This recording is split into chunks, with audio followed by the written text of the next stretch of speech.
রব্বুল আলামিনের অশেষ দয়ায় আমরা প্রতি জুমার ন্যায় আজকেও সালাতুল জুমা আদায়ের লক্ষ্যে ওনার পবিত্র ঘর মসজিদে আসার বসার এবং কিছু দিনই কথা বলার এবং শোনার তৌফিক দান করেছেন। এজন্য সবাই বলি আলহামদুলিল্লাহ। আমি আপনাদের সম্মুখে পবিত্র কোরআনে কারিমের সূরা বনী ইসরাঈল 17 নম্বর সূরার 82 নম্বর আয়াতে কারিমা উপস্থাপন করেছি। আশা করি আয়াতের আলোকে কিছু কথা বলার আল্লাহ সুবহানাহু ওয়া তাআলা যেন বলার, বোঝার এবং আমল করার তৌফিক দান করেন। এজন্য সবাই বলেন আমিন। আয়াতের আলোকে আজকে যে বিষয়টা নিয়ে আলোচনা করার ইচ্ছা সেটা হলো ইসলামের দৃষ্টিতে স্বাস্থ্য সুস্থতা প্রসঙ্গেই আজকের আলোচনা। ইসলামে কেবল আধ্যাত্মিক দিকের নয়, দৈহিক তথা স্বাস্থ্যগত উন্নতির পথ নির্দেশনারও রয়েছে। আল্লাহর অগণিত নেয়ামত, শরীরের মধ্যে সুস্বাস্থ্য এটাও একটি বড় নেয়ামত। বলেন সুবহানাল্লাহ। আল্লাহ তাআলা আপনাকে আমাকে আল্লাহ শরীর নামক একটা বড় নেয়ামত দান করছেন। বাহিরে কিছু নেয়ামত আছে, শরীরের ভিতরেও কি নেয়ামত আছে। তার মানে আমরা আল্লাহর নেয়ামতের ভিতরেই ডুবে আছি। ফাবিআইয়ি আলাই রাব্বিকুমা তুকাযিবান। জিন জাতি আর মানুষ জাতি আল্লাহর কোন কোন নেয়ামতটারে অস্বীকার করবে যে এটা আল্লাহর নেয়ামত নয়, বরং সব কিছুই কি আল্লাহর নেয়ামত। আমরা বাহিরের জগতে এবং ভিতরের জগতে আল্লাহর নেয়ামতের ভিতরে ডুবে আছি। তো এখানে আধ্যাত্মিক সুস্থতা একটা জিনিস, আর একটা হলো দৈহিক সুস্থতা। সুস্থতা দুই ধরনের, একটা রুহের সুস্থতা আর একটা কি শরীরের সুস্থতা। তো ইসলামে শুধু খালি আধ্যাত্মিক সুস্থতার কথা বলে না, বরং দৈহিক সুস্থতার কথাও কি বলে।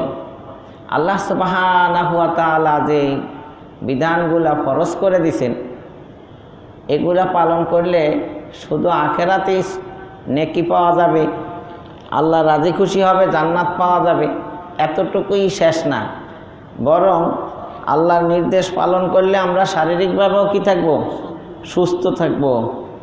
যেমন 5 ওয়াক্ত সালাত যে নিয়মিত আদায় করে, 5 ওয়াক্ত ফরজ নামাজের সাথে ওয়াজিব আছে, সুন্নাত আছে, নফল আছে, এগুলো আদায় যারা বেশি বেশি করে তারা বেশি বেশি সুস্থ থাকে। বলেন সুবহানাল্লাহ। শুধু সালাত না, সিয়ামও, শারীরিক দিক দিয়ে যারা সিয়াম পালন করে তারা অনেক রোগশোক থেকে কি মুক্ত থাকে, সুস্থ থাকে। তো এইভাবে আল্লাহ তাআলা যেসব ইবাদত ফরজ করেছেন ওগুলা শুধু পরকালেই যে পুঁজি তা না, বরং আমাদের দুনিয়াতেও সুস্থ থাকার জন্য এগুলা কি একটা মহা ঔষধ। তো কোরআন পালন করলে, ইসলাম পালন করলে দৈহিক সুস্থতা, আধ্যাত্মিক সুস্থতা, ব্যক্তি জীবনের, পারিবারিক জীবনে, সামাজিক জীবনে, রাষ্ট্রীয় জীবনে, আন্তর্জাতিকভাবে মানুষ সুস্থ থাকে। সব ধরনের গর্হিত, নিন্দনীয়, অমানবিক, অমানসিক কাজকাম থেকে দূরে থাকলেই তো মানুষ কি থাকে, সুস্থ থাকে। এভাবে আল্লাহ যেসবগুলো হারাম করছেন, নিষিদ্ধ করে দিছেন, মাকরুহ, এগুলার থেকে মানুষ যদি দূরে থাকে তাহলেও মানুষ সুস্থ থাকে। যেসব জিনিস আল্লাহ হারাম করছে এগুলা খাইলে মানুষ কি শারীরিকভাবে অসুস্থ হয়ে পড়ে। তাহলে শুধু হারাম বর্জন করলে জাহান্নাম থেকে বাঁচতে পারবেন, পরকালের শাস্তি থেকে বাঁচতে পারবেন, এতটুকুই না, বরং দুনিয়ার জীবনেও আপনি সুখে শান্তিতে থাকতে পারবেন। আপনার দৈহিক, আধ্যাত্মিক, পারিবারিক, সামাজিক সব ধরনের অশান্তি থেকে বাঁচতে পারবেন যদি হারাম বর্জন করি আমরা। তাহলে হারামের ভিতরে মানুষের অশান্তি দুনিয়াতেও আছে, আখেরাতেও কি আছে। আর আল্লাহর বিধান পালনের ভিতরে দুনিয়াতেও শান্তি আছে, আখেরাতেও কি শান্তি আছে। মানুষ যদি কোরআন ও হাদিসকে অনুসরণ করত তবে এই পৃথিবী হতো একটি শান্তির আবাসভূমি, আর মানুষের দৈহিক ও আত্মার স্বাস্থ্য ভালো থাকতো। বলেন সুবহানাল্লাহ। মানুষ কোরআন মানে না, ইসলাম মানে না, মানলে ঠিকই শান্তিতে থাকতে পারত। যদিও কোরআন হাদিস স্বাস্থ্যবিজ্ঞানের বই নয়, কিন্তু কোরআন ও হাদিসের অনুসরণ দ্বারাই সুস্বাস্থ্য অর্জন সম্ভব বলে কোরআন ও হাদিসকে প্রতিরোধমূলক চিকিৎসা বিজ্ঞানও বলা যেতে পারে। তাহলে এটা প্রতিরোধমূলক আপনার চিকিৎসা বিজ্ঞান। কোরআন কি প্রতিরোধমূলক চিকিৎসা বিজ্ঞান, যদিও এটা স্বাস্থ্যবিজ্ঞানের বই না, কিন্তু এইগুলো পালন করলে মানুষ অসুস্থ হয় না। আর রোগের চিকিৎসার চেয়ে প্রতিরোধ ব্যবস্থাই সবচেয়ে কি উত্তম। আপনি অসুস্থ হইয়া ডাক্তারের শরণাপন্ন হবেন, বিভিন্ন চেক আপ করবেন, ওষুধ ব্যবহার করবেন, সময় যাবে, টাকা যাবে, আপনার সব কাজ কাম বন্ধ থাকবে, এরপরে আপনি সুস্থ হবেন। এটা ভালো না এমনভাবে চলবেন যে আর ডাক্তারের কাছেও যাওয়া লাগে না, চেক আপও করা লাগে না, ওষুধও খাওয়া লাগে না, আপনার ব্যবসা বাণিজ্য কাজ কাম চাকরি বাকরিও সব ঠিক থাকে, সেটা ভালো? কোনটা ভালো? তাহলে এইটাই বলা হয়, এটার চিকিৎসা বিজ্ঞানের প্রবাদ, প্রিভেনশন ইজ বেটার দ্যান কিউর, অর্থাৎ রোগের চিকিৎসার চেয়ে প্রতিরোধ ব্যবস্থা উত্তম। চিকিৎসা করার চাইতে প্রতিরোধ ব্যবস্থা করাটা কি উত্তম। তাহলে কোরআন হাদিস মানলে অসুস্থই হবেন না। বলেন সুবহানাল্লাহ। বিদেশ থেকে গোয়েন্দা বিভাগের লোক আসছে মদিনায়, কিভাবে অল্প কজন মানুষ নিরস্ত্র, অস্ত্রশস্ত্র নাই, এরা কিভাবে যুদ্ধে জয়লাভ করে, এই খবরটা একটু আনি। তো এখন খবর যে নিবে কিভাবে নিবে, একটা ডাক্তারি চেম্বার খুলছে, ডাক্তার সাহায্যে গোয়েন্দা, চেম্বারে কোনো রুগী ঢোকে না। তো পথেতে ধরে নিছে একজন, আরে ভাই তোমার সাথে একটু কথা আছে। আমি যে এখানে চেম্বার করলাম, কই কোনো রুগী তো আসে না, তোমরা কি অসুস্থ হও না? আমরা তো নবীর সুন্নাহ মোতাবেক চলি, আমরা অসুস্থ হব কেন? বলেন সুবহানাল্লাহ। তাহলে নবীর সুন্নাহ মতে সাহাবায়ে কেরাম চলতো, তাদের বিশ্বাস যে সুন্নাত মতে চললে কি হয় না, লোক অসুস্থ হয় না। আমরা যে অসুস্থ হই, তাহলে আমরা ইসলাম কতটুকু পালন করি? তাহলে আমরা নিজেরা অসুস্থ হই নিজেদের চাল চলনে। আমরা যদি সঠিকভাবে ইসলাম মতে চলতাম, তাহলে আমরা অসুস্থ হইতাম না। যাহারাল ফাসাদু ফিল বাররি ওয়াল বাহরি বিমা কাসাবাত আইদিন নাস। কোরআন বলেন জলস্থলে যত বিপর্যয়, অসুস্থতা, যত বিপদ আপদ, রোগাক্রান্ত হয়, এগুলা মানুষের হাতের অর্জিত ফসল। মানুষ নিজের দোষে নিজেই অসুস্থ হইয়া পড়ে। আল্লাহ অনেক পাপ ক্ষমা করে দেন, এই জন্য মানুষ বেশি পাপ করেও সবসময় অসুস্থ হয় না।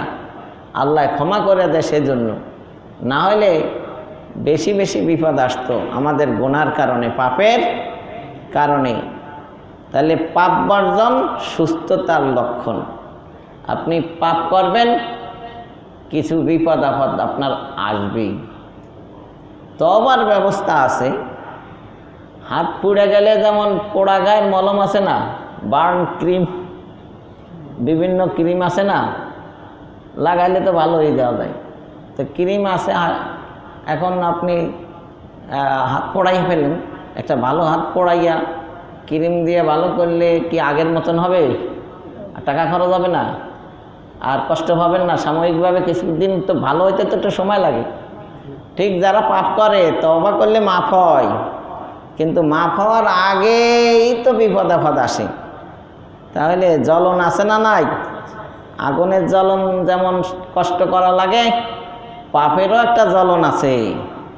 এই জন্য প্রকাশ্যভাবে এই মানে জলস্থলে, মানে গোটা পৃথিবী তো দুইটা ভাগ, কিছু পানি আর কিছু স্থল, জমিন। তার মানে আল্লাহ কোরআনে বলতে আছে কোনো জায়গা বাদ নাই, যে যেখানেই থাকুক না কেন যদি পাপ করে তাহলে পাপের শাস্তি তাকে ভোগ করতে হবে, হয়তো দুনিয়ায়, নয়তো মরার সময়, নাহলে কবর জগতে, নাহলে হাসরের মাঠে, না হলে চিরকালের জন্য জাহান্নামে যাইয়া শাস্তি ভোগ করতে হবে। আর যদি ইমানদার হয় তাহলে পাপের শাস্তি ভোগ করার পরে ইমানের বদৌলতে একদিন জান্নাতে যেতে পারবে। বলেন সুবহানাল্লাহ। তো কোরআন সরাসরি বিভিন্ন ওষুধের নাম না বললেও কোরআন হাদিস স্বাস্থ্য রক্ষার বিভিন্ন দিক নির্দেশনা দিয়েছেন, সেগুলি অনুসরণ করে আমরা বিভিন্ন রোগ প্রতিরোধ করতে পারি ও সুস্বাস্থ্যের অধিকারী হতে পারি। বলেন সুবহানাল্লাহ। কালামুল্লাহ শরীফে সূরা বনী ইসরাইলের আপনার 17 নম্বর সূরার 82 নম্বর আয়াতে আল্লাহ পাক বলেন, ওয়ানুনাজ্জিলু মিনাল কুরআনি মা হুয়া শিফাa'u ওয়া রাহমাতুল লিল মুমিনিনা ওয়া লা ইয়াজিদুয যালিমিনা ইল্লা খাসারা। আমি কোরআনে এমন বিষয় নাজিল করি যা রোগের সুচিকিৎসা এবং মুমিনদের জন্য রহমত, গুনাহগারদের তো এতে শুধু ক্ষতি বৃদ্ধি পায়।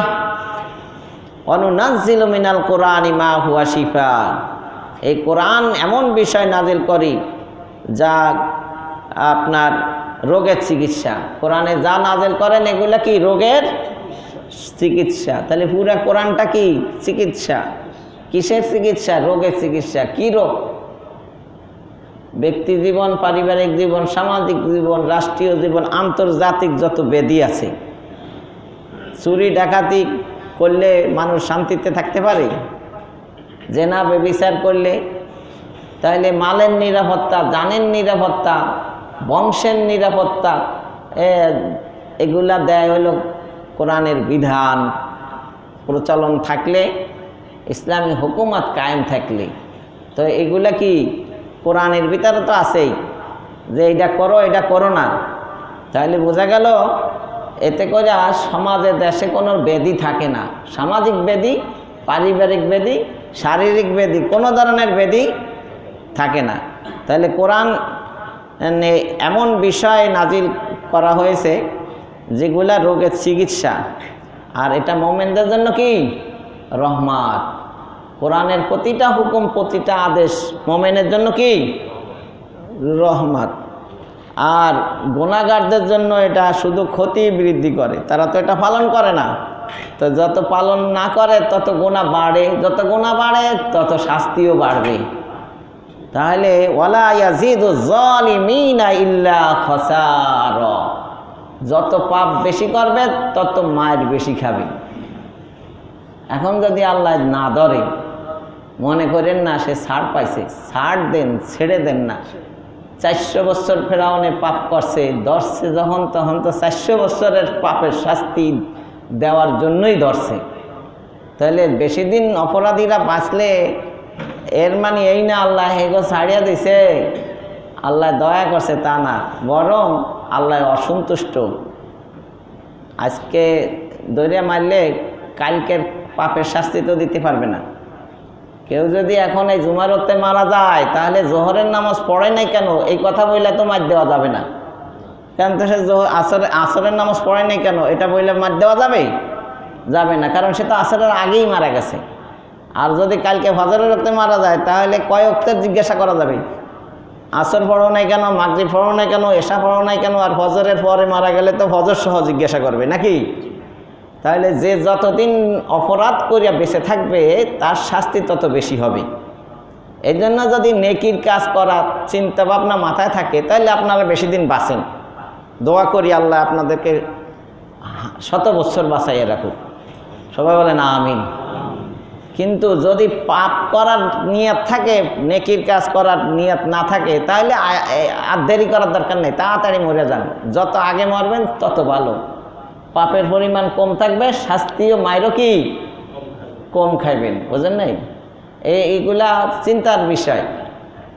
যে এটা আপনার হাটাজারি মাদ্রাসার মুফতি ফয়জুল্লাহ সাহাবী, তিনি এক দিকদা ফার্সি কবিও ছিলেন, অনেক বড় লেখক ছিলেন।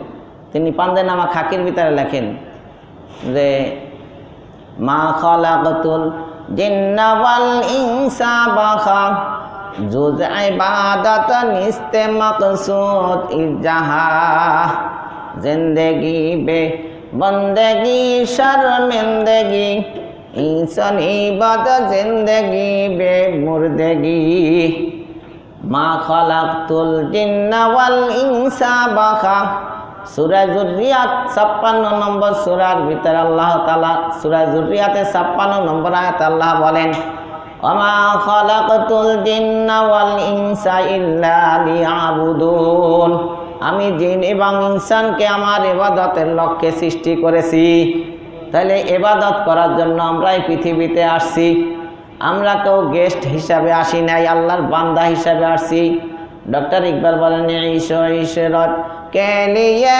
ইনসানিহি याद रखे तो बांदा है मेहमानिही আমরা কেউ এই দুনিয়াতে গেস্ট হিসাবে আসি নাই আরাম আয়েশ আনন্দ ফুর্তি উচ্ছ্বাস উল্লাসের জন্য নয় আমরা আল্লাহর গোলাম গোলামি করাই আমাদের কাজ এখন কবি বলেন যে জিন্দেগি বে বন্দেগি শর্মিন্দগি তুমি ইবাদত যদি না করো তোমার এই জিন্দেগিটা লজ্জাস্কর জিন্দেগি इंसान इबादत जिंदगी बे मुर्दगी এই ধরনের জিন্দেগি ইবাদত বিহীন জিন্দেগির চাইতে মরে যাওয়া উত্তম শ্রেষ্ঠ ভালো কারণ যত আগে মরবে তত শাস্তি কি কম হবে ইবাদত ছাড়া জিন্দেগি যদি বেশি হয় তাহলে মায়েরও কি হবে বেশি হবে তাহলে আল্লাহ এটা বলেন ওয়ালা ইয়াজিদুজ জালিমিনা ইল্লা খাসারা গুনাহগারদের তো এতে শুধু ক্ষতি বৃদ্ধি পায় কোরআন যার নির্দেশ করছে এগুলা যারা পালন করে না তারাই তো জালেম স্বৈরাচার অত্যাচার গুনাহগার পাপী এদের জন্যই তো শাস্তি তাহলে শাস্তি কাদের জন্য যারা কোরআন মানে না হাদিস মানে না সুন্নাহ মানে না তাদের জন্য কি শাস্তি এই শাস্তি কি শারীরিক শাস্তি মানসিক শাস্তি ব্যক্তি জীবনে পারিবারিক সামাজিক সব ধরনের শাস্তি তাদের জন্য রয়েছে তো শারীরিক শাস্তি অসুস্থ হয়ে যাওয়াটাও একটা কি শারীরিক শাস্তি তাহলে কোরআন মানলে শারীরিকভাবে সে কি থাকে সুস্থ থাকে কোরআন যেমন আধ্যাত্মিক রোগসমূহের ঔষধ তেমনি বাহ্যিক রোগসমূহেরও অমোঘ ব্যবস্থাপত্র বলেন সুবহানাল্লাহ কোরআন পালন করলে মানুষ সত্যিকারে মানুষ হয় আর রহমান আল্লামাল কোরআন খলাকাল ইনসান রহমান ওই সত্তা যিনি কোরআন নাজেল করছেন মানুষ বানাইছেন কোরআন নাজেল করিয়া কোরআন শিখাইয়া মানুষ বানাইছেন যিনি মানুষ সৃষ্টি করিয়া জন্মগতভাবে মানুষ তো সবাই মানুষ দোষে গুণে মানুষ কিন্তু কোরআন মানার কারণে সে হয়ে গেছে পিওর মানুষ খাঁটি মানুষ তাহলে কোরআনের দ্বারা কি হওয়া যায় প্রকৃত মানুষ হওয়া যায় তার ভিতরে হিংসা থাকে না বিদ্বেষ থাকে না লোভ থাকে না ক্রোধ থাকে না কাম থাকে না তার ভিতরে কোনো রকমের হিংসা পরশ্রীকাতরতা অহংকার তার মানুষ ঠকানোর প্রবণতা কোনো ধরনের অমানবিক অমানসিক কোনো গুণাবলী তার ভিতরে থাকে না কোরআনের আয়াত পাঠ করে রোগীর গায়ে ফু দিলে বাহ্যিক রোগ নিরাময়ের কারণ হয়ে থাকে বলেন সুবহানাল্লাহ তাহলে কোরআন দিয়া চিকিৎসা বিভিন্ন আয়াত আছে রুকাইয়া এই যে রুকাইয়া যেগুলা করে এগুলা কোরআনের আয়াতে বহুত আয়াত আছে 7টা আয়াত বিশিষ্ট সূরা সূরাতুল ফাতিহার আর এক নাম সূরাতুশ শিফা সূরাতুশ শিফা যে কোনো রোগে আপনি যদি 3 বার সূরা ইখলাস সূরা একবার সূরা ফাতিহা পড়িয়া পানি ফু দিয়া এইভাবে যদি কিছুদিন খাইতে পারেন কেউ কেউ বলে 45 দিন খাইলে আপনার জীবনের সব রোগ আপনার শরীরের সব রোগ মুক্ত হয়ে যাবে বলেন সুবহানাল্লাহ সূরা ফাতিহার সাথে আপনি আরও সূরা মিলাতে পারেন সূরা ফালাক নাস পড়লে আপনার কালো জাদু টাদু যা আছে সব কিছু থেকে আপনি নিরাপদ থাকতে পারেন বলেন সুবহানাল্লাহ তাহলে ইমানের সাথে ইয়াকিন আর বিশ্বাসের সাথে আপনি যদি কোরআনের আয়াত পড়ে ফু দেন বা এটা ফু দিয়ে পানি পান করেন তাহলে আপনার রোগ নিরাময় হবে মুফাসসিরিন ইকরাম বলেন, যেহেতু আল্লাহ বলছে সূরা বনি ইসরাইলের 82 নম্বর আয়াতে, অনুনাজ্জিলু মিনাল কুরআনি মা হুয়া শিফা, আমি এই কোরআনে এমন বিষয় নাজিল করি যা রোগের সুচিকিৎসা। তাহলে এই রোগ কোন রোগ? আত্মার রোগ বলবেন? সব মুফাসসিরিন ইকরাম তো বলে আত্মার রোগ, ঠিক আছে। যে জিনিস দিয়ে আত্মা উপরে না দেহ উপরে, তাহলে গভীরে আত্মা তো একটা সূক্ষ্ম জিনিস। যে জিনিস দিয়ে সূক্ষ্ম জিনিস, গভীরের জিনিস, ভিতরের জিনিস সুস্থ করা যায়, ওইটা দিয়ে তো এটারে ফার্সি থেকে বতুরে আওলা, আরও শ্রেষ্ঠ পদ্ধতিতে, ইজি পদ্ধতিতে, সহজভাবে দৈহিক চিকিৎসা করা আরও বেশি সহজ। যেটা দিয়ে আত্মার সুস্থতা আনয়ন করা যায়, সেটা দিয়ে দেহ সুস্থ করা একেবারে স্বাভাবিক ব্যাপার, এটা বলতেই হয় না। বলেন সুবহানাল্লাহ। তাহলে কোরআন যদি আত্মার ব্যাধির সুস্থতা বা নিরাময়ের ব্যবস্থাপত্র হয়, তাহলে দৈহিক অসুস্থতা থেকে বাঁচার জন্য কোরআন শ্রেষ্ঠ মহা ঔষধ। বলেন সুবহানাল্লাহ। স্বয়ং রাসূল সাল্লাল্লাহু আলাইহি সাল্লামের কুল আউযু সূরা সমূহ পড়ে ফু দেওয়ার প্রমাণ পাওয়া যায় হাদিসে। সাহাবী ও তাবিঈগণ কোরআনের আয়াত দ্বারা রোগীর চিকিৎসা করেছেন বলে প্রমাণিত আছে। এটা হাদিসে আছে। এক জায়গার ভিতরে দাওয়াত ও তাবলীগের কাজে গেছে সাহাবায়রা, একটা টিম। তো রাত্রে থাকার জন্য ওই গোত্রের আমির সাহেবের কাছে প্রস্তাব দিছে, আমরা এখানে থাকবো, আমরা নবী সাহাবীরা আসছি, আমাদেরকে রাত যাপন করার জন্য একটু ব্যবস্থা করা হোক। আমির তো আর মুসলমান, ওই গোত্রের নেতা তো আর কি না, মুসলমান না, তারা কোনো জায়গা দেয় নাই, তারা দূরে যাইয়া খোলা মাঠে তাঁবুটা নাইয়া রয়েছে আল্লাহর নবী সাহাবারা। ওই রাত্রে ওই কাউমের সর্দারের বিষাক্ত একটা সাপে কামড় দিছে। এখন যাইব কই, চিকিৎসার ব্যবস্থা নাই। এখন ওখানের লোকজন বলতে আছে, এখানে কিছু লোক আসছে, এদের ভিতরে কোনো ডাক্তার আসেনি, কেউ চিকিৎসা করতে পারে কিনা একটু যাই জিজ্ঞাসা করছে। আমাদের নেতারে তো, সর্দারে তো কি করছে, সাপে কামড় দিছে, আপনারা কেউ চিকিৎসা করতে পারেন? এক সাহাবী কয়, হ্যাঁ আমি পারি, তবে ফ্রি না, তোমরা আমাদেরকে থাকতে দাও নাই, সুতরাং আমরা ফ্রি চিকিৎসা করব না। তো কি নিতে হবে? কয় 100 বকরি দিতে হবে, 100 ছাগল বকরি দিতে হবে। একটা দুইটা না বেশি? 100। এখন অবস্থা তো সর্দারে বাঁচাইতে হলে লাগবে, তার রাজি হয়েছে। সে ফুফা দিছে, ভালো হয়ে গেছে। কি দিছে এটা আর কয় না। এখন এই ছাগলের গোস্ত অন্য সাহাবীরা খাবে না, কারণ তুমি কেমনে কি আয় করছো, এটা হালাল না হারাম, এটা রসুলের জিগাইতে হইব না।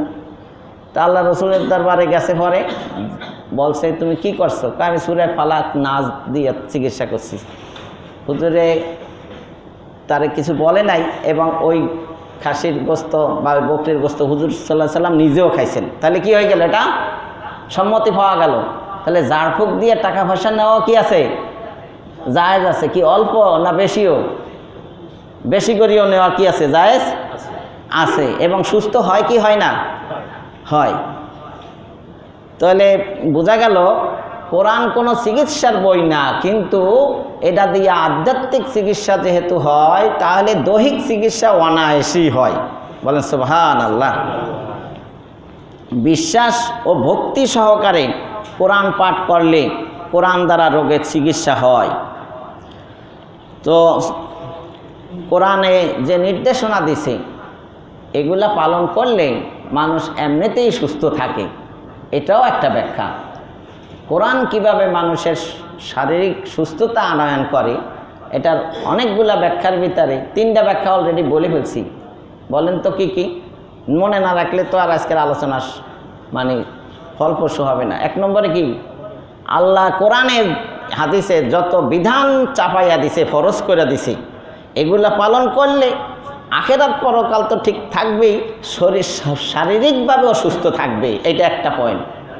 আপনি সালাত আদায় করলে আখেরাতে জান্নাতের চাবি তো পাবেনই, পাশাপাশি দৈহিক সুস্থতাও থাকবে। বলেন সুবহানাল্লাহ। যারা নামাজ পড়ে না তাদের চেয়ে যারা নামাজ পড়ে অনেক শারীরিকভাবে সুস্থ। বলেন সুবহানাল্লাহ। একটা দিয়ে বুঝাইলাম, যারা রোজা রাখে না, যারা রোজা রাখে তারা আখেরাতে তো দস্তরখান বিছাইয়া তাদেরকে খাবার দিবে, হিসাব কিতাব ছাড়া তাদেরকে জান্নাতে পার করাই দিবে। রাইয়ান নামক জান্নাত বা গেট দিয়ে তারা জান্নাতে ঢুকতে তো পারবেই, পাশাপাশি তারা শারীরিকভাবেও দুনিয়াতে কি থাকে? সুস্থ থাকে। তাহলে আল্লাহর বিধান পালনের মাধ্যমে, আল্লাহর বিধান ছাড়া আদেশের সমন্বয় তো কোরআন, তাহলে আল্লাহর যে আদেশ করছে এগুলো পালন করলে কি থাকে? শারীরিক সুস্থ থাকে। তাহলে এটা কি আমি ওয়াজ করতেছি না বাস্তব? হুজুরা তো কত কথাই কয়, এটা কি কথার মতো কথা না এমনি কথা? 2 নম্বরে পয়েন্ট, আল্লাহ কোরআন এবং সুন্নাহর ভিতরে, হাদিসের ভিতরে আল্লাহ নবীর মাধ্যমে যা কিছু হারাম ঘোষণা করেছেন, মাকরু ঘোষণা করেছেন, এগুলা বর্জন করলে আপনি শারীরিকভাবে সুস্থ থাকবেন। পরকালে তো জাহান্নাম থেকে বাঁচতে পারবেনই, দুনিয়াতেও আপনি শারীরিকভাবে কি থাকবেন? যে বেড়া মদ খায় হে কি জান্নাতে যাব না জাহান্নামে যাব? মদমেনুল খামার তো জাহান্নামি। তাহলে শুধু জাহান্নামে যাইয়া শাস্তি পাবে না, দুনিয়াতেও শাস্তি শুরু হয়ে গেছে। একটা মদ করে ও নিজে ধ্বংস হয় না, ওর পুরো পরিবারটাই ডুবাই দেয়। সব স্তরে আলোচনা করলে আজকে মদের আলোচনা হয়ে যাবে, বুঝেন নাই? তাহলে মদ খাইলে কি কিডনি, তারপর শরীরের স্টমাক বা অন্য কিছু ভালো থাকে? মেধা চিন্তা আছে তো না, সময় সবই তো লস হয়। একটা ঘুম মারবো যে কালকে সকাল থেকে 10টা 12টা 1টা 3টা বাজে উঠবো, তো আর ব্যবসা বাণিজ্য চাকরি বাকরি কোথায়? আর খাওয়া দাওয়া না থাকলে মেশিন চলে কীভাবে? আর আস্তে আস্তে স্বাস্থ্য নষ্ট হয়ে যাবে, সব কিছু নষ্ট হয়ে যাবে, ব্রেন নষ্ট হয়ে যাবে, আর ইনকাম বন্ধ হয়ে যাবে। এর ফলে চুরি চারা চেষ্টামি করা শুরু করে দেবে, আর স্বাস্থ্য নষ্ট হয়ে যাবে। আর এই ধরনের আচার ব্যবহার সব পরিবর্তন আসবে। ওর বোনের বিয়ে হবে, ওর বাইরে কেউ মাইয়া বিয়ে দিতে চাইবে, ওর মেয়ের সাথে কেউ সম্পর্ক করতে চাইবে, পুরো সংসারটাই কি করে দেবে? তাহলে আমার কথা হলো যে হারামের দ্বারা শারীরিক অসুস্থতা আসে কি আসে না? যদি হারাম বর্জন করেন, সেখানে সিগারেট বিড়ি ধূমপান সহ, আপনি সুস্থ থাকবেন কি থাকবেন না? বলেন, থাকবেন কি থাকবেন না? পাশাপাশি আর একটা কথা হলো, নবীর সুন্নাহ মোতাবেক চললেও আপনি সুস্থ থাকবেন। পানির গ্লাসের ভিতরে নিঃশ্বাস ফেলতে নিষেধ করছে, কারণ কার্বন ডাই অক্সাইড বের হয় ওটা নিঃশ্বাসের মাধ্যমে। ওটা যদি গ্লাসের সাথে লাগে তাহলে আপনার আবার পানির সাথে মিশা পেটে গেলে এই বিষাক্ত এটা আপনার শরীরে কি করবে? ক্ষতি করবে। গরু, ছাগল, বকরি, এগুলা উট, এগুলা রক্ত প্রবাহিত করিয়া তারপরে হালাল করছে। আপনি যদি লাঠি ফিটা দিয়ে মাইরা খান তাহলে এই দামে মাসফুহা প্রবাহিত রক্ত বের হতে পারবে না, মাংসের সাথে মিশা বিষক্রিয়া হয়ে যাবে, আপনি অসুস্থ হয়ে পড়বেন। তাহলে নবীর সুন্নাহ মোতাবেক জবাই দিতে হবে নাকি? তাহলে সুন্নাহ মোতাবেক চললে আপনি কি থাকবেন? সুস্থ থাকবেন। তাহলে 1 নম্বরে আল্লাহর বিধান ফরজগুলা পালন করলে সুস্থ থাকবেন। আর যদি ফরজ পালনে আপনি ত্রুটি করেন, আপনি অসুস্থ হয়ে পড়বেন। আল্লাহর বিধান যেগুলা আল্লাহ হারাম করছেন এগুলা বর্জন করলে সুস্থ থাকবেন। এগুলা যদি বর্জন না করেন অসুস্থ হয়ে পড়বেন। নবীর সুন্নাহ মোতাবেক জীবন যাপন করলে সুস্থ থাকবেন। যদি নবীর সুন্নাহ বর্জন করেন অসুস্থ হয়ে পড়বেন। কি কয়টা গেল? 3টা তো হয়ে গেছে। আরেকটা কি বলছিলাম, যে কোরআনের ঝাড়ফুঁকের মাধ্যমে বিভিন্ন আয়াতে শিফা আছে। 7টা আয়াতে শিফা আছে, 7টা আয়াতে সালাম আছে। সালামুন কওলাম মির রব্বির রহিম, সালামুন আলা নূহিন ফিল আলামিন, সালামুন আলা ইব্রাহিম, সালামুন আলা ইলিয়াস, সালামুন আলাইকুম তিবতুম ফাদখুলুহা খালিদিন, সালামুন হিয়া মাতলাইল ফাজর। এইভাবে 7টা কি আছে আয়াতে, এগুলা পড়িয়া ফু দিলেও আপনার রোগ কি হয়ে যাবে? নিরাময় হয়ে যাবে। সূরা ফাতিহা তো আছেই, সূরা ইখলাস, তারপর সূরা ফালাক, সূরা নাস এবং বিভিন্ন সেহেরের আয়াতও আছে। এগুলা পাঠ করলে আপনার জাদু বানটনাও কি হয়ে যাবে? ধ্বংস হয়ে যাবে। তাহলে কোরআন দ্বারা মানুষ সুস্থ হইতে পারে। এই কয়েকটা পয়েন্টের সাথে আরও কিছু পয়েন্ট আছে যে কোরআনে যা বলছে ওগুলা পালন করলেও কি মানুষ সুস্থ থাকে। যেমন হালাল খাও, হারাম খাইও না। তাহলে হারাম খাইলে মানুষ অসুস্থ হয়ে পড়ে, হালাল খাইলে কি মানুষ সুস্থ থাকে। আল্লাহ বলে কুলু মিন তাইয়্যিবাতি মা রাযাকনাকুম, সূরা আরাফ 16 নম্বর আয়াত আল্লাহ বলেন যে পরিচ্ছন্ন বস্তু জীবিকা রূপে আমি তোমাদেরকে দিয়েছি তা থেকে তোমরা ভক্ষণ করো। পরিচ্ছন্ন জিনিস, হালাল জিনিস যেগুলো আল্লাহ হালাল করছে এগুলার থেকে তোমরা ভক্ষণ করো, হারাম খাইতে যাইও না। আহারের ক্ষেত্রে শরীয়তের বিধানই শ্রেষ্ঠ। শরীয়তে যেগুলা বিধান করছে এগুলা খাও, এগুলা খাইও না, এইটাই হলো কি সবচাইতে শারীরিক সুস্থতার জন্য কি শ্রেষ্ঠ আহার। বলা হয়েছে পেটের 3 ভাগের 1 ভাগ খাবার, 3 ভাগের 1 ভাগ পানি এবং 3 ভাগের 1 ভাগ খালি রাখবে, এটা হাদিসে বলছে। কোনোদিন কি 3 ভাগের 1 ভাগ পানি খাইছেন? ডাক্তার রাখা বেশি বেশি পানি খাও। বেশি বেশি কত দূর? পেটের 3 ভাগের 1 ভাগ। আবার খালিও রাখতে হবে, খালিও রাখেন না, আবার সময় সময় একবারে পুরোটাই খালি রাখেন, না খাবার না পানি, সমস্যার দোনো দিক। অর্থাৎ সুন্নাহ মোতাবেক আমরা জীবনযাপন করি না, বিধায় আমরা কি হয়ে পড়ি? অসুস্থ হয়ে পড়ি। বেশি করে পানি না খাইলে তো আবার কিডনির সমস্যা হয়, বিভিন্ন স্কিন রোগ দেখা দেয়। এই যে চর্মরোগ তো বুড়াকালে দেখবেন বেশি সমস্যা, বুড়াদের চর্মরোগ বেশি। কারণ কি বলেন তো? পেশাবের মধ্যে পানি কম খায়, আর পানি কম খাইলেই চর্মরোগ শুরু হয়ে যায়। চেহারার গ্যালেস আসে না কেন? এই যে পানি ঠিক মতন খায় না। তাহলে পানিতে কি খালি পানি কোনো খাবার না, কিন্তু খাবার পরিবেশনের জন্য সহায়ক। বলে সুবহানাল্লাহ। হুজুরা যে কী কইলো পানি বলে কোনো খাবার না? হ্যাঁ, এটা ডাক্তারেরই ভাষা, এটা আমার কথা না। ডাক্তাররা বলে যে শুধু পানি শুধু খাবার না, কিন্তু খাবারের সাপ্লাইয়ের জন্য শরীরে পর্যাপ্ত পরিমাণে পানির কি আছে? প্রয়োজন আছে। আজ থেকে ১৫০০ বছর আগেই ইসলাম এই ব্যাপারে সতর্ক করে দিয়েছেন। কোরআনের সূরা আরাফের ৩১ নম্বর আয়াতে বলা হয়েছে ওয়াকুলু ওয়াশরাবু ওয়ালা তুসরিফু, খাও পান করো কিন্তু অপচয় করো না। আরে অপচয় তো 2 রকমের আছে। আপনারা যারা ইসলাম নিয়ে চর্চা করেন তারা একটু চিন্তা করেন যে অপচয়, মনে করেন প্লেট ভর্তি খাবার লইলেন, অল্প কিছু খাইয়ে ফেলাই দিলেন, এটা তো অপচয় আছে। আপনাদের চোখে এটা সবাই ধরা পড়ে, ওই এটা নষ্ট করলো, ঠিক না? আর একটা অপচয় আছে ভিতরে ঢুকাইয়া অপচয় করা। মনে করেন ভিটামিন সি লাগবে, মনে করেন 600 গ্রাম। আপনার সারাদিন আপনার শরীরে ভিটামিন সি কয়শো গ্রাম লাগবে? এটা লাগবে 600 গ্রাম, তা বলছি না, মানে বোঝানোর জন্য আরও কম লাগে। এখন মনে করেন লাগবে ধরেন 200 গ্রামই ধরেন, 200 গ্রাম ভিটামিন সি লাগবে আপনার শরীরে। সব ভিটামিন শরীরে জমা থাকে, শুধু ভিটামিন সি শরীরে জমা থাকে না। এটা প্রতিনিয়ত ভিটামিন সি কি খাইতে হয়, সেটা জানেন তো? না, এটাও জানেন না। সব ভিটামিন শরীরে জমা থাকে আগের থেকে কিছু না কিছু, কিন্তু ভিটামিন সি প্রতিদিনই কি খাইতে হয়। এখন মনে করেন আপনি একটা আমলকি খেলেন, একটা আমলকিতে আছে মনে করেন 600 গ্রাম, ছোটো একটা আমলকির ভিতরে 600 গ্রামের ভিটামিন সি আছে, আপনার লাগবে 200 গ্রাম। তাহলে আপনি আরও 400 গ্রাম কী করলেন? পেশাবের সাথে বাইর করে ফেলাই দিলেন, এটা অবশ্যই না। আবার কিছু জিনিস আছে যে জিনিস প্রস্রাব পায়খানার সাথে বাইর হয় না, বরং শরীরের গ্রোথ বাড়াইয়া দেয়। এই যে মোটা শরীরের ওয়েট বাড়াইয়া দিলেন, এটা কেন? অপচয়ের কারণে। যা লাগবে না তার চাইতে বেশি ঢুকাইছেন শরীরে। তাহলে অপচয় কি শুধু বাইরে হয় না, ভিতরেও হয়? তাইলে আল্লাহ বলে কুলু ওয়াশরাবু ওয়ালা তুসরিফু, খাও পান করো কিন্তু অপচয় করো না। তাহলে অপচয় কোন দিকে? আগে যেটা বলছেন ওইটা যথাযথ ঠিক আছে, এর সাথে আরো যুক্ত করবেন কিছু অপচয় আমরা দেহের ভিতরেও কি খাবারের মাধ্যমে করি, যা লাগে না তা করি। খিদা নাই পেটে, পাইছি ফিরি খাইয়ে ফেলাইলাম। আবার কবেন এটা তো হুজুররাই করে বেশি নাকি?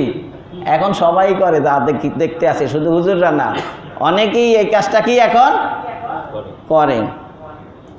তো অপবায়ীদের আল্লাহ পাক সূরা বনী ইসরাইলের 27 নম্বর আয়াতে শয়তানের ভাই বলে আখ্যায়িত করেছেন। অপচয়কারীদেরকে আল্লাহ, অপচয়কারীদেরকে আল্লাহ তাআলা কোন সূরার কত নম্বর আয়াতে শয়তানের ভাই কইছে? সূরা বনী ইসরাইল 17 নম্বর সূরার 27 নম্বর আয়াতে আল্লাহ বলেন ইন্নাল মুবাযযিরিনা কানু ইখওয়ানাশ শায়াতিন, নিশ্চয়ই অপচয়কারী শয়তানের ভাই। আচ্ছা, ভাই রাত্রে হলে কই যায়? একই বাসায় তো আসে, ভাই ভাই ভাইয়ের বাসায় তো ভাইয়ে যায় নাকি? তাহলে শয়তানের ভাই এলে শয়তান যদি যায় জাহান্নামে, তার ভাই কই যাব? তো এরা ইঙ্গিতে, জ্ঞানী যারা বোঝে তারা শুধু ইশারায়, নাদানেরে বুঝাইতে কে পারে সে কোথায়। আল্লাহ রসুলের কিছু ইশারা ইঙ্গিতে বা কোরআনের কিছু ইশারা ইঙ্গিতে বুঝে নেবেন যে শয়তানের ভাই বলছে, তার মানে কি ও জাহান্নামে যাবে না তা না, বরং ওই একই কথা বিভিন্ন ভাবে বুঝাইছে। তার ভিতরে এটা বুঝাই দিল যে শয়তানের ভাই মানি সে শয়তান যেখানে যাবে এও কি, এটা মুফাসসিরিন কেরামের ব্যাখ্যা। ধূমপান, মাদক সেবন, প্রয়োজন অতিরিক্ত খাদ্য, যেটা দরকার নাই এর চাইতে বেশি অতিরিক্ত খাদ্যটাও কিন্তু শরীরের জন্য কি করে, ক্ষতি করে। তাহলে ধূমপান, মাদক সেবন, প্রয়োজন অতিরিক্ত খাদ্য গ্রহণ, এই সবগুলো অনর্থক অপব্যয়। কন্ত ধূমপান করলে কি স্বাস্থ্য ভালো হয়? কি লাভটা হয়? লাভের কিছু খুঁজে পান? কয় হিসাব মেলে না, একটা ধরাইলে হিসাব মিলে যায়, এটা একটা লাভ। এটা কি আসলে কি হিসাব মেলে নাকি? ওটাও আর মন মানসিকতার ব্যাপার স্যাপার নাকি? তাহলে অপচয় না। কালকে আমাদের দিন তো জিজ্ঞাসা করবে আয় কোথেকে করছো, আবার ব্যয় কোন জায়গা করছো। বিড়ি সিগারেটে ব্যয় করছে, এটার হিসাব দিয়ে যাইবো? এটা মানবো ফেরেশতারা? তারপর মাদক সেবন, পুরোটাই তো ক্ষতি, কোনো লাভ আছে? তো ইসলামে সব রকম অপব্যয় অপচয় অবশ্যই বর্জনীয়। আমরা মনে করি অপচয় ও অপব্যয় শুধু শরীরের বাহিরে হয়ে থাকে, কিন্তু শরীরের ভিতরেও প্রয়োজন অতিরিক্ত খাদ্য ও অন্যান্য কুখাদ্য গ্রহণ ও অপচয় বলে গণ্য। আপনি শরীরে কিছু সুখাদ্য ঢুকাইছেন, যেতটুক লাগে না তার চাইতে বেশি, এটা আপনি অপচয় করছেন। আর শরীরে যেটা স্বাস্থ্যসম্মত না, দেহের সুস্থতা আনয়ন করে না, অসুস্থতা সৃষ্টি করে, এমন সামান্য জিনিস ঢুকানোটাও অপব্যয় অপচয়। অযথা টাকাটা নষ্ট করলেন শরীরে। আপনি নেশা করলেন, নেশা শরীরের ভিতরে কোনো উপকার আসবে? আপনি ধূমপান করতেছেন, ধূম যাইয়া শরীরের ভিতরে ধোঁয়া যাইয়া কি আপনার কোনো উপকার করবে? না, ফুসফুসি আরও নষ্ট করবে। নিকোটিনে আপনার শরীরে বিষাক্ত করে দেবে, আপনার হার্ট অ্যাটাকের ঝুঁকি থাকে। তাহলে সমস্যা না? তাহলে আপনি যত টাকা ব্যয় করিয়া এই যেগুলা করতেছেন, এটা শরীরের ভিতরে ঢুকাইতেছেন, এগুলা কি উপকার হইতেছে না ক্ষতি করতেছে? নিজের ভাই নিজে কুড়াল মারতেছেন। আর এক্ষেত্রে বিবিধ শারীরিক রোগও হয়, যেমন ডায়াবেটিস। অপব্যয় করলেই শরীরের ভিতরে বেশি ঢুকাই ফেলছেন, কুখাদ্য হোক, অখাদ্য হোক, সুখাদ্য হোক, প্রয়োজন অতিরিক্ত খাদ্য হোক, এর দ্বারা কি হয়? শরীরে বিভিন্ন রোগও হয়, যেমন ডায়াবেটিস, উচ্চ রক্তচাপ, হৃদরোগ, কিডনি রোগ, লিভারের রোগ, পিত্তথলির রোগ, যেমন পিত্তথলির পাথর, বাত রোগ, আপনার ক্যান্সার ইত্যাদি। এই সমস্ত কারণে রোগের ভোগান্তি ছাড়াও এমনকি মৃত্যু পর্যন্ত হতে পারে। অপব্যয় অপচয় বাহিরে না, শরীরের ভিতরে করলেও কি হয়? মৃত্যু পর্যন্ত হইতে পারে। জাহারাল ফাসাদু ফিল বাররি ওয়াল বাহরি বিমা কাসাবাত আইদিন নাস।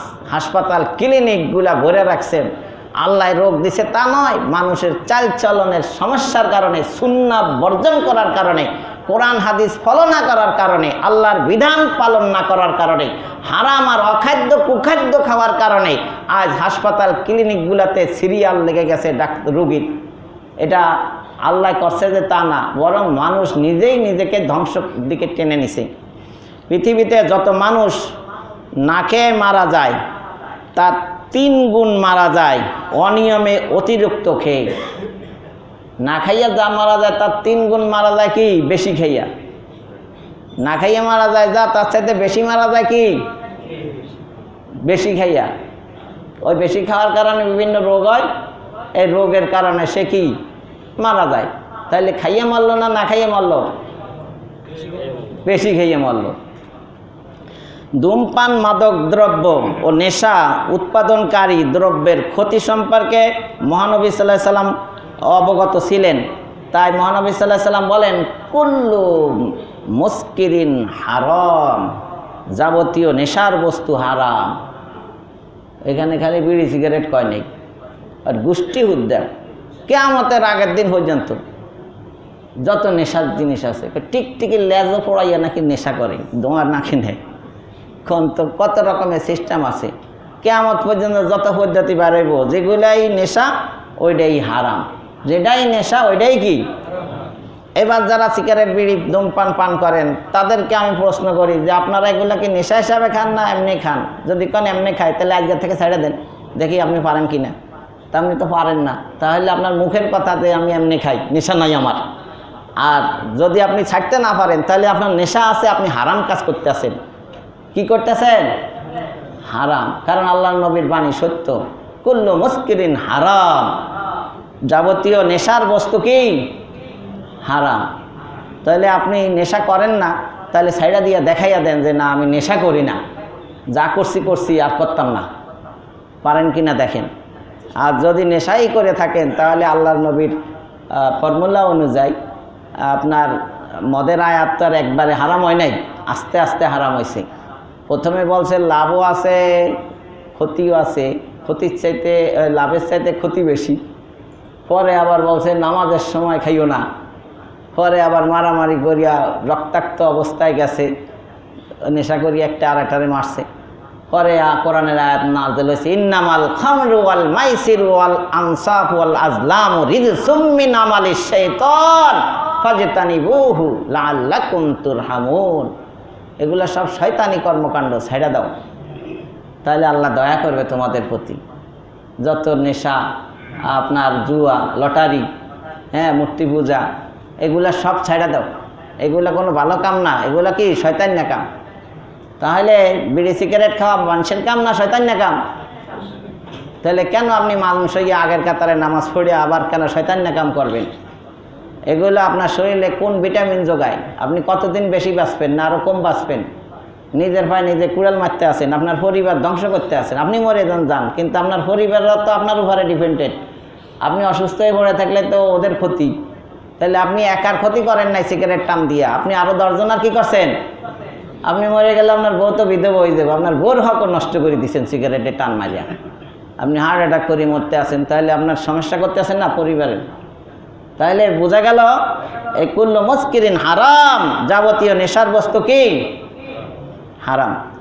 সূরা নাহলে আয়াত আপনার 66 নম্বর এবং 66 থেকে শুরু করিয়া 69 পর্যন্ত 4টি আয়াতে কয়েকটা পুষ্টিকর সুস্বাদু উপদীয় খাদ্য সম্পর্কে বলা হয়েছে, যেমন দুধ, খেজুর ও আঙ্গুর, মধু ইত্যাদি।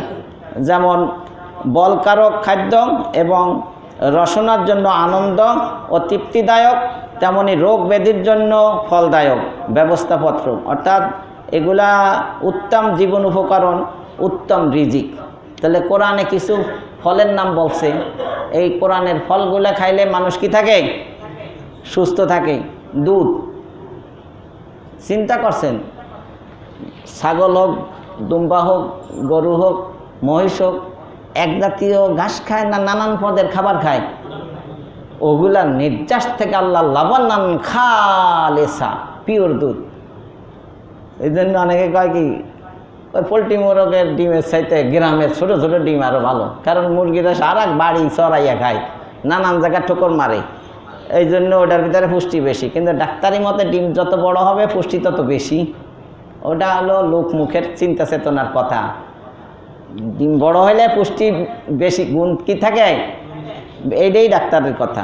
তো যাই হোক, খেজুর বলেন, এগুলো কিন্তু অনেক পুষ্টিকর খাবার। আপনি ডেলি খেজুর খান, কোনো ওষুধ দরকার নাই।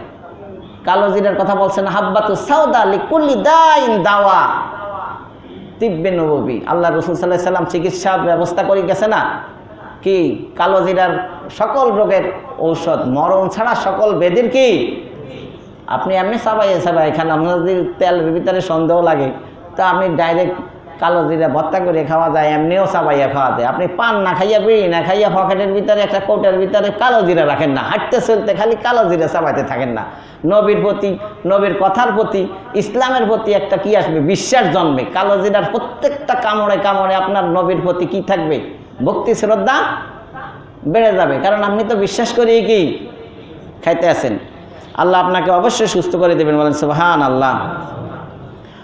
তো মধু সম্পর্কে আল্লাহ তাআলা বলেন, ইয়াখরুজু মিন বুতুনিহা শারাবুম মুখতালিফুন আলওয়ানুহু ফীহি শিফাউল লিন-নাস।